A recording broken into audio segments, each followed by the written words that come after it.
So I'm David Gristwood, Learning Content Lead at the Access Group. I'm going to talk with you today about top tips for creating effective mobile learning. Now, let me start with a survey, please. Can you raise your hand if you've spent more time working from home over the last 5 years than you have previously? So more time working from home over the last 5 years? Yes. And it's the trend, isn't it? People are now working from home more, offices are closing. Some people never worked in office in the first place, for example, construction workers, retail, hospitality. So it's a changing landscape. And mobiles are now the dominant way that people access the internet. And in fact, according to a recent survey, 71% of internet traffic was now through mobiles. So it's against that backdrop I'd like to talk to you about effective mobile learning content. And as I say, the landscape's changed. People want the flexibility to learn at home. They want to learn in the flow, on the go. So I've got 5 tips for you here that we use at Access in our content. And the first 2 are around the higher level production of content. And then the 3rd and 4th and 5th tip, I'm going to get right into the detail of what we do with the content. But first of all, let's just come back a stage. Tip 1, design for touch.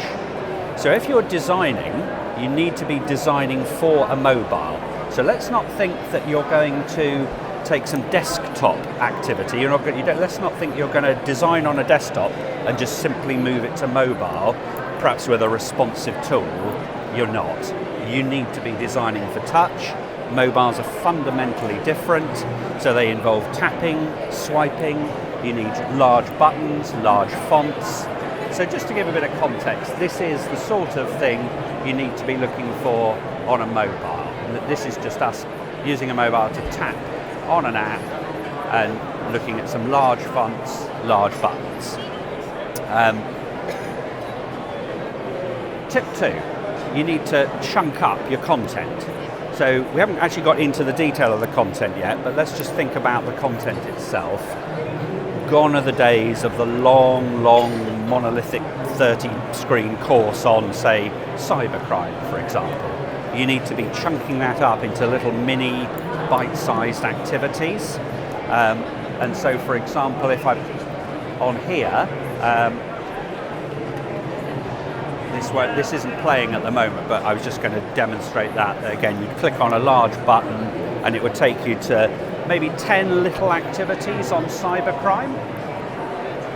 Right, let's get into the content itself then. So we're designing for touch, we've chunked up our content, let's build some content and think what we're going to do. And the big thing is use fewer words. You're on a mobile screen now, not a desktop. So how are you going to use fewer words in designing your content? 3 bits to this. First one, sorry, let's just come back a stage. There we are. First part, think about what the objectives are for the learning. So let's have a little think about this here. On the right-hand side of the screen, we've got a fire. So if this was your course about this fire, what do you think the objectives are? Do you think it's A, describe the techniques used to put out a fire, or do you think it's B, put out the fire? So which are you going to build your course around? And let's see where that takes us, depending which one you choose. So if you go with the first one, describe the techniques used to put out the fire, it's automatically going to get more wordy, because you're going to get into the backstory. You're going to get into the elements needed to start a fire, the damage a fire can cause, why water has a cooling effect on fire. You're going to start bringing it all in. Whereas if you're more focused and you just go for put out the fire, you're straight on to what you need to do. So not necessarily what you need to know about everything, just what you need to do. You need to put out the fire, so we're straight on to what types of fire extinguisher should you use. So that's tip 1 around using fewer words. Tip 2, use fewer words and précis. Let's get that content down in size. So So on the right here is a typical example of content we get given to publish on screen. So this has come from a subject matter expert, and they've said, yeah, this is all you need to know on this subject, which is the consumer duty, which is something in financial services. And I've highlighted these parts red because that is often what the typical e-learning would start to do. It would look at the bits in red and say, right, let's introduce 4 buttons here, and you click on each of those 4 red areas, which is a button which will then really reveal another paragraph.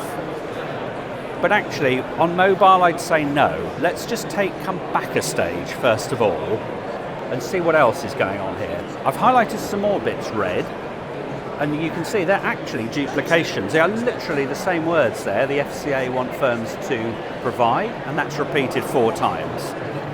If I look at the top paragraph, I've got superfluous words in there. I've got the FCA have decided the way that they want the consumer duty to. You could get that right down to the FCA want the consumer duty to. So you could just start bringing all these words down with a good old précis. And if you do, if you get rid of your superfluous words, you get rid of all your duplication, on a mobile, you can get to this. And look how nice that looks on a mobile, compared to that previous wodge of text we had, and we were sending people around buttons to click and so on. So actually less is more now on a mobile. You've actually now got a chance of remembering those 4 bullet points, whereas before I think they were lost in a sea of other text and clicking. And so you're going to increase content retention by actually less is more. So précis, précis, précis, or just précis. Third part of using fewer words is think about using media to replace text. So media on mobiles comes across very well. So for example, videos. So we've got our words down, and then we could use media to present some of the words as well. And I don't mean just take the words we would have put as text and just get somebody to say them. Let's think about a treatment we could give them. And I've got 2 examples here. So people like storytelling, human-centered learning. On the left is an example where we have an interviewer, and she's got on the right-hand side of the screen that you can't see, she's got a money launderer, and we found a real-life money launderer who agreed to be interviewed about how he money launders, and so we use that as our learning.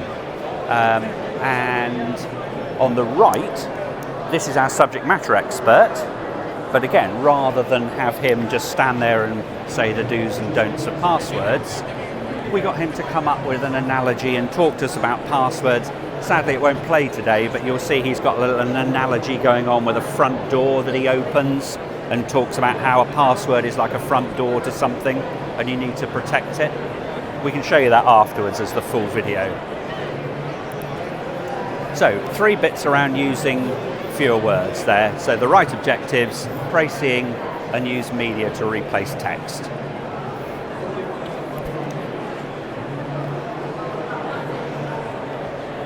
Then we come on to tip 4, reduce the clicks. So how are we going to get the clicks down that on a traditional desktop you would perhaps be clicking on things? On a mobile you don't really want to be doing that. How are we going to get the clicks down? Let's have a look at an example. So here is a typical learning screen on a desktop. Quite a typical e-learning screen where, and I don't know whether you can read the text, but it says you need to select the 5 images to then understand a little bit more about what's going on.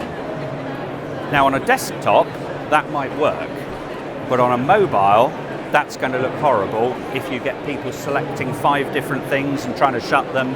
And I'm actually going to put us through that. I'm actually going to show it here. Sorry, I've jumped on. Right, here we are.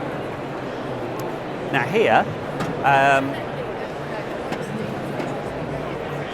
that's initially what your screen would look like. Unfortunately, it's not going to play today, but this is what your screen would look like, much smaller, and then you're going to have to click on each of those 5 objects to get some tiny little text up. You're going to have to close that box, re-click to open another, close that, click to open up. You've got to go through that process 5 times before you can get off that one little interaction on the phone. So that's going to be horrible on a mobile. But hopefully, using the tips I've given just before, you can avoid getting into that clicking in the first place. You can reduce your words by précising the right objectives, putting it on media, so we don't get into this scenario at all. And finally, tip 5, make use of contrast.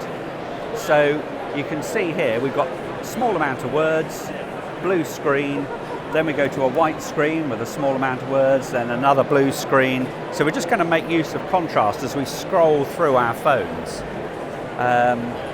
Unlike a desktop where perhaps each screen is the same and consistent as you click through, a mobile you actually want each swipe to be different and show you something contrasting as you see it.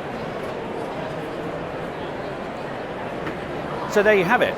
That is 5 tips for effective mobile learning content.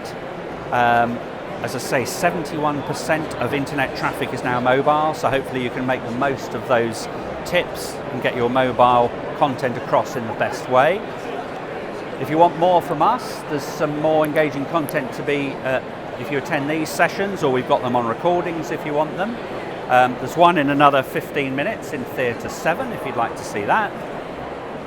And finally, around the stand today we're on stand K20 here, so to come and talk to us, get a Fosway free white paper, some free trials on some of our learning, and you can enter our competitions for some of these items here. We'll be happy to explain what they are to you in a moment. Okay, thank you very much.